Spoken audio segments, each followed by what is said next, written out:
About 3 years ago, I was invited to participate and write a chapter in a book about Birkat Kohanim, which was quite an honor given that the first chapter was written by Jonathan Sacks. I was really thrilled to receive the book, and if you've seen it, it might be in our library. It is the ugliest, cheapest looking book I've ever seen. And so much ink is spilled about Birkat Kohanim, which is in this week's parasha, that it merits a quick review. It's towards the end of chapter 6. The phrases are, Yevarechecha Adonai v'yishmerecha, Yo'er Adonai panav elecha v'chuneka, Yisa Adonai panav elecha v'yasem lecha shalom. May God bless you and guard you. May God illumine God's face upon you and give you grace. May God lift up and turn God's face to you and grant you shalom. So as you know, I make a lot of bones about how shalom is not easily translated into peace. In fact, some scholars would suggest it's all the prerequisites of peace, which is harmony, social welfare, personal well-being. But for shorthand, we'll talk about peace as a rough translation of shalom, though it is a much broader envelope, a much broader umbrella of concepts, a much wider semantic field than our simple word for the cessation of war and belligerence. But both the Mishnah and Torat Kohanim, which is a midrash on Leviticus, suggest that if there is no peace, there is nothing. That it is a value par excellence, maybe the supreme value of human life. It is the value that Aaron the priest most embodied in our tradition. In addition to the priestly blessing, we get another ritual in this parsha called the Sota ritual, which is the ritual to confirm or deny or to allay concern about whether a woman has had an extramarital affair. And she's given what's called the bitter waters with a script dissolved therein and forced to ingest them. And as she ingests them, the theory is that it's trial by ordeal. The theory is that she will be bloated and distended to discomfort or death, and that will prove her infidelity. As I say sometimes, there's a world of problematics with this ritual. That's not immediately the direction I want to go, but I do want to acknowledge this is a problematic ritual. If for nothing else, then there is no counterpart for men. In fact, the idea of men having extramarital affairs was irrelevant to our system. But what I want to draw back to is a midrash or a comment in the Talmud about peace and its relationship to this ritual. So on the sheet or script that is dissolved in the bitter waters is God's holy name. And we treat that with reverence. We put it in a geniza. We treat it reverently as we put it in tefillin and in scrolls. It must be drawn with scribed with great intention and affection. And yet, says the Talmud, great is peace. How great is peace? To make peace between husband and wife. The Torah instructs itself that the name of God written in holiness should be blotted out with water, a kind of small sacrilege. And here's where this talk gets a little bit more difficult. To heck with peace. We are living, I think, in a time where it's sort of open season for hate. That's the challenge. One of my favorite stand-up comics, Patton Oswalt, starts his recent film by saying, I'm shocked you guys are all here because, didn't you read Twitter on your way over? And then he says, I'm just kidding, nothing's happened. But as I start this sermon, I can imagine you thinking, oh my God, has something happened? Because it could have.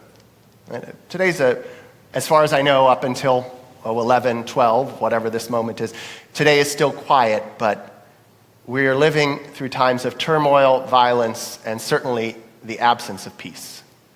And I'm not saying we should respond with belligerence, but nor can we be apathetic or hunky-dory.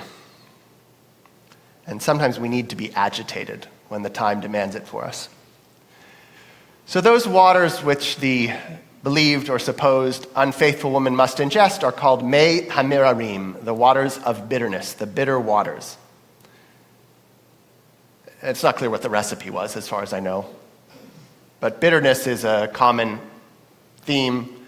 After the redemption at the Reed Sea, the next time the Israelites drink, about 2 verses later, they complain, "Oh, this water is so bitter," which I think really marks them as terrible people.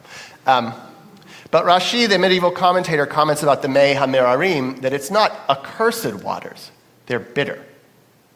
There's something to their taste and tone. They are not inherently problematic because, he says, they serve a holy purpose. And so I would say, at moments of civic difficulty and not civil unrest, but agitation, that we ought also feel agitated. That we are living through, to quote the Chinese curse, interesting times. And that our conscience should be piqued. We should notice what's going on. Elliot Dorff notes something in this parasha that conscience and guilt and a sensation of bitterness and agitation are precisely what makes us human and even godlike. There's a verse very early in the parasha that notes when a man or woman commits a transgression and realizes his or her guilt, and it's that realizing that really matters, says Dorff. When you realize, when you have a sense of the world being off kilter, the train going off track, that there is an issue, that there is a transgression afoot, that you have done wrong, or the world is off kilter, or to quote Annette Winston about Gene Rosenberg, how will you do anything about it unless you know that there's something wrong? Right? So Elliot Dorff says, we have a moral sense and therefore can realize our guilt. Our moral sense is exactly what makes us godlike. Guilt, and I would say also awareness, moral conscience, is obviously not a pleasant experience, but it's the barometer that we know something has gone wrong. Either that we have done wrong, or in the case of guilt, or in the case of conscience, that something is not right. We, as Jews, says Dorff, don't live in the human sphere alone, but we inhabit God's world. And any act against another human being is itself an act against God. When we harm another person, it's not only that person who is affected, but the whole society and even God. Which I think intimates, he didn't talk about it in the longer conversation, but the whole high holiday trope of mitzvot that are adjudicated between humans and mitzvot that are adjudicated between humans and God is a false dichotomy. I think what Dorff is saying about morality is alles ist Gott. This is all God. And what we do to each other, the ways in which we slight each other, the ways in which society fails the last, the least, and the lost, the ways in which we turn against each other in violence and hatred and silence our ears, is a kind of crime against God. And I've started to note, mostly in private spaces, but more and more in public spaces, that as it appears that the rule of law is fraying at the edges, Jews and other like minorities are under most distress and threat. On the other hand, Jews now, as perhaps Jews in late medieval Spain, are experiencing the greatest heights that the Jewish people has ever attained in a country not their own. We exist at all levels of government, at all levels of the economy, at all levels of society, just as the protocols predicted. No one? Sorry. Thank you. No. It wasn't the protocols, it was the Illuminati. And so our Talmud would insist that pardon? You're explaining the joke? Yeah. Always a good joke when you have to explain it. So the Talmud basically insists something that preceded the comic book Spider-Man, which is that with great power comes great responsibility.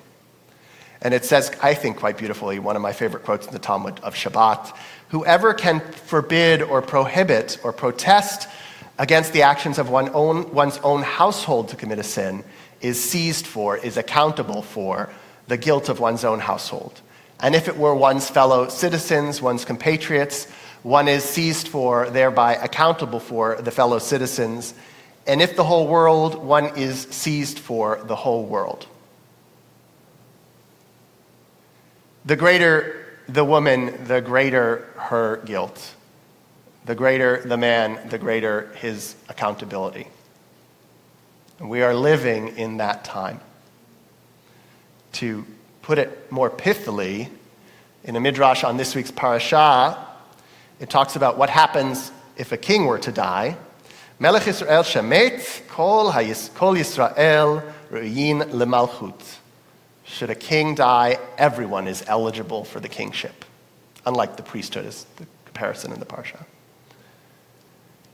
Which is to say, each and every one of us have a responsibility to mend society, to forge the links of the chain of the rule of law, to protest against injustice, to look out for our fellow person, to turn towards each other. To quote the blessing, Yisa Adonai, Ya'er Adonai panav elecha v'chuneka, to be gracious to each other, so that, quote Midrash, God will give you wisdom to be gracious to each other and merciful to each other. But in this time, as we teeter on, as Mel Sturm shared with me an article, what he called in the article a cold civil war, we ought to be very wise and careful. And I'll tell a brief story that a colleague, Chris Battle, told me Thursday. So he grew up in Cincinnati in a marginally integrated, he's an African-American pastor on the east side, in a marginally integrated high school. And at some point in his youth, probably about the same time this happened in Boston in the 70s, they started talking about more full integration through busing. And I think he said he was on a sports team, I think it was a football team, and one of his buddies on the sports team went off. He said, all these epithet are going to come into our school now. A white guy says this. And Chris is sitting right there, and they've been friends for months, if not years. And Chris says to him, you know, I'm right, I am one of those people. And the guy says, yeah, but I know you.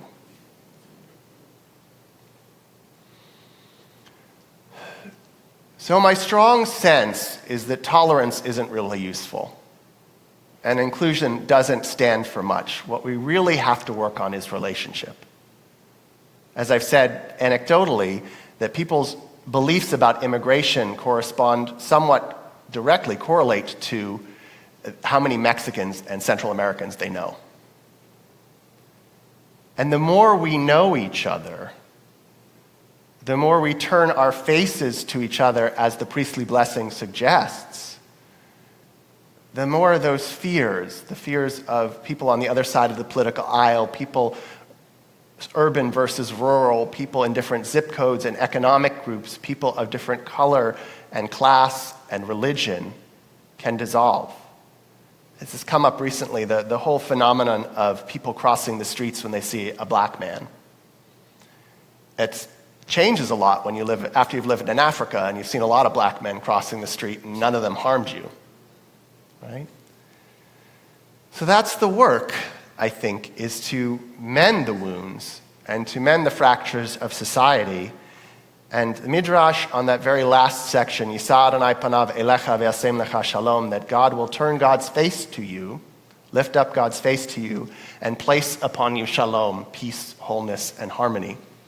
The Midrash says this: God will turn God's face to you, for it is not the same thing for a person to greet one's neighbor while looking him or her in the face as it is to greet them with the head turned to the side. You've got to make eye contact with the people who scare you.